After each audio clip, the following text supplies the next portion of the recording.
وعلیکم السلام ورحمۃ اللہ وبرکاتہ۔ یہ میں نے اس کی پکچر آپ کو بھیج دی ہے۔ یہ حوالہ ہے بخاری الاذان باب الدعاء عند النداء، یہ ہے۔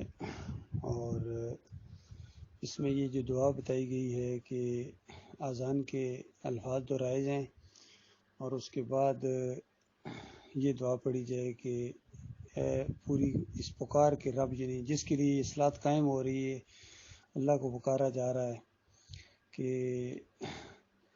محمد صلی اللہ علیہ وسلم کو وسیلہ اور بزرگی عطا فرما اور انہیں وہ مقام محمود پر پہنچا جس کا تو نے ان سے وعدہ کیا ہے۔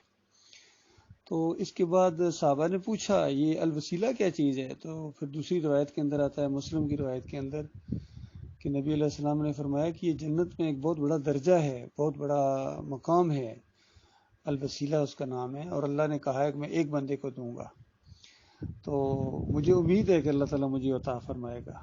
تو میرا امتی یعنی جو بھی اللہ تعالیٰ سے اس طرح فریاد کرے گا، دعا کرے گا کہ میرے مالک وہ جگہ جو ہے وہ ہمارے پیارے نبی محمد صلی اللہ علیہ وسلم کو عطا فرما، یعنی اس طرح اس کو ایمان کی شوق ہوگا، ایمان کا شوق ہوگا، اور نبی علیہ السلام نے جو دین کی خاطر تکلیفیں اٹھائی ہیں، اللہ کی بندگی کی ہے، تو ان کے لیے وہ دعائیں کرے گا۔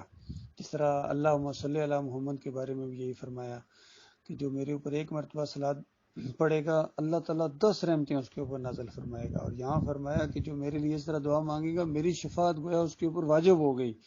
اور شفاعت یاد رکھیے پوری کی پوری اللہ کے اختیار میں ہے، نبی علیہ السلام کے اختیار میں نہیں ہے کہ وہ خود جس کو چاہیں گے شفاعت کرے، نہیں، اللہ جس کو چاہے گا اور جس کو کہے گا، یہ شفاعت کا تصور ہے۔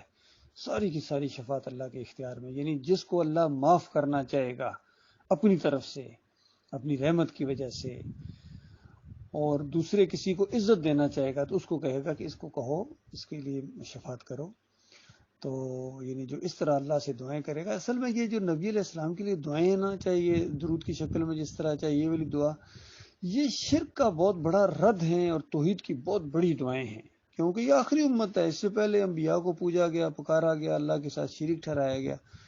تو ہمیں اللہ تعالیٰ نے یہ طریقہ بتایا کہ دیکھو جب نبی علیہ السلام کی کوئی بات آئے یا ان کے لیے دعا کرو تو یہ تمہیں شعور ہونا چاہیے کہ اللہ کے ساتھ شریک نہیں ہیں اور نہ ہی بے نیاز ہیں اللہ کی طرح، بلکہ محتاج ہیں اللہ کی رحمت کے، شفقت کے۔ اسی وجہ سے ایک موقع کے اوپر نبی علیہ السلام نے کہا تھا کہ کوئی انسان اپنے عمل کی وجہ سے جنت نہیں جا سکتا، اور نبی علیہ السلام کا عمل لوگوں کے سامنے تھا۔ صحابہ نے فوراً یہ سوال کیا، یا رسول اللہ انت یا رسول اللہ، کیا آپ بھی اپنے عمل کی وجہ سے جنت نہیں جا سکتے؟ فوراً نبی علیہ السلام نے پورے شرح صدر کے ساتھ اور بالکل شعور کے ساتھ، یعنی اور پوری طرح اپنے ایمان عقیدے کا اظہار کیا کہ بالکل میں بھی، یعنی میں استثنا نہیں ہوں۔ یہ اور بات کہ مجھے اللہ سے امید ہے اور اللہ بہت قدردان ہے، وہ اپنی رحمت کے صدقے، اپنی رحمت کی وجہ سے مجھے بھی جنت میں لے جائے گا، یہ امید ضرور ہے۔ لیکن یہ ہے کہ اگر کوئی بندہ کہے کہ اب میں نے اتنی بندگی کی ہے، اتنا کچھ میں نے کر لیا ہے اور اس کے بعد اب میں حقدار ہو گیا ہوں جنت کا، نہ نہ نہ نہ نہ نہ نہ، یہ نہیں ہو سکتا ہے۔ تو یہ ہے، اور اس وقت نبی علیہ السلام الوسیلہ مقام میں ہے، اس جگہ کا نام الوسیلہ ہے۔ اور یہ جو کہتے ہیں کہ مدینے والی قبر میں زندہ، یہ خالص قبر پرست ہیں اور شرک پر ہیں، اور جو کہتے ہیں کہ دور سے دور جو نبی علیہ السلام کے پاس پہنچایا جاتا ہے، جو سب کا یہ عقیدہ ہے، بریلویوں کا، دیوبندیوں کا، اہل حدیثوں کا، سلفیوں کا، سعودیوں کا، سب کا، یہ جو توصیف الرحمان ہے، یہ پہلے تو دونوں یہ روایتیں جھوٹی بیان کیا کرتا تھا کہ نبی علیہ السلام نے فرمایا جو میری قبر کے اوپر آ کے صلاۃ و سلام پڑھتا ہے میں خود سنتا ہوں، اور دور سے جو پڑھتا ہے اس کو پہنچایا جاتا ہے۔ لیکن اب وہ یہ مان گیا ہے کہ ہاں قبر والی جو روایت ہے یہ بالکل منکر ہے، لیکن دوسری کہتا ہے دوسری بالکل صحیح، یعنی ایک شرک کا رد کر کے دوسرے شرک پر زور دیتا ہے۔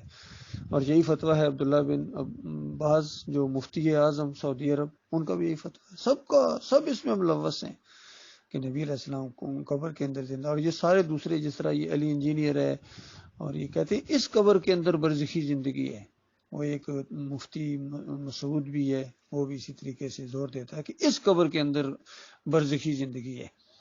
اور ایک اور ہے یہ مولوی ڈاکٹر مولوی زبیر، یہ بھی کوئی ہے محمد زبیر، یہ بھی بڑا ایکٹیو ہے شرک پھیلانے میں، اور ایک اس کے ساتھ ایک دوسرا اس کا چمچہ ہے مغیرہ لقمان، یہ بھی مولوی ہے، بہت شاطر مولوی ہیں۔ تو یہ کہتے ہیں اس قبر کے اندر برزخی زندگی ہے، اور ڈاکٹر عثمانی اور اس کے ساتھی نہیں مانتے ہیں اس قبر کے اندر برزخی زندگی نہیں مانتے۔ اس قبر کے اندر برزخی زندگی کہاں سے آ گئی؟ برزخ تو وہ ہے جہاں آپ جا نہ سکیں، جہاں سے کوئی آ نہ سکے۔ اس قبر کے اندر تو آپ خود جا سکتے ہیں۔ کتنے میت ہیں جن کو پوسٹ مارٹم کے لیے ہفتے بعد، مہینے بعد، بلکہ سالوں بعد بھی نکالا گیا ہے، تو کیا برزخ سے پھر واپس لے آئے ہو؟ نہیں میرے بھائیو، برزخ ایک آڑ ہے، رول۔